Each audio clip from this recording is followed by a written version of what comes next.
Sabre, c'est 3 activités bien distinctes. C'est APN, Aveyron Protection Nuisible, BTR, Bois Traité du Rouergue, et ensuite Signarama Rouergue qui fait et réalise donc des enseignes, tout ce qui touche en fait à la communication visuelle des entreprises. La démarche RSE a été initiée en 2016 avec une démarche surtout autour des produits biocides que l'on utilisait, et ensuite j'ai souhaité la dupliquer quand j'ai racheté l'entreprise en 2022 auprès de Signarama Rouergue pour tout ce qui est retraitement des matières premières utilisées pour les enseignes.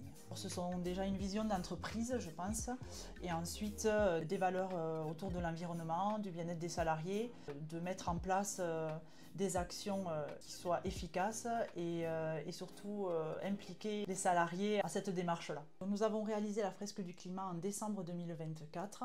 L'intérêt était au départ donc de sensibiliser les équipes à tout ce qui touche donc à l'environnement.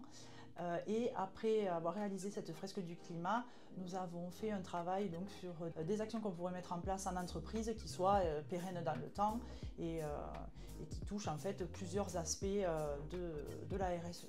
On travaille beaucoup donc sur l'éco-conception, essayer de retraiter donc nos matières premières, recycler le PVC, donc les panneaux sandwich que l'on appelle, qu'on utilise énormément dans l'enseigne, essayer de voir si on ne peut pas le retraiter et le retravailler sous forme de mobilier de jardin ou d'objets. Donc c'est une volonté pour la suite parce que voilà, je fais partie donc du groupe projet des 60 donc Signarama en France. Nous sommes trois drôles de dames à participer à ce groupe projet où on essaye de sensibiliser les 60 autres Signarama à cette démarche-là et peut-être de récupérer toutes les matières premières de chacun pour après revaloriser cette matière première. Donc après il y a eu d'autres actions qui vont être donc mises en place et qui sont déjà d'ailleurs mises en place. C'est l'optimisation des trajets pour éviter bien sûr le rejet carbone. Nous allons déménager en juillet 2025 donc dans un nouveau bâtiment où on a travaillé beaucoup sur la gestion des flux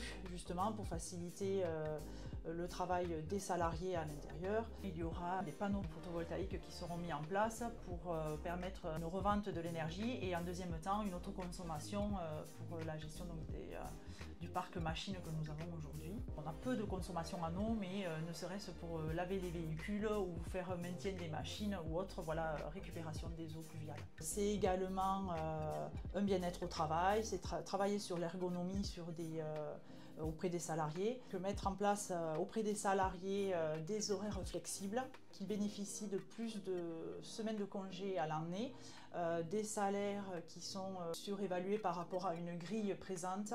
Tous les ans, donc, il y a un entretien professionnel qui est fait auprès de mes collaborateurs, où là on fait un point sur l'année.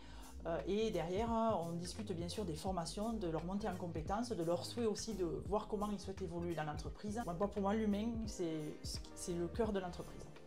Voilà, ce qui permet derrière peut-être une meilleure productivité. Aujourd'hui, on ne peut pas ne rien faire, même si nous savons que c'est une petite goutte dans l'océan. Je me dis qu'une petite goutte plus une autre petite goutte pourrait peut-être faire changer les choses, évoluer en tout cas les choses positivement.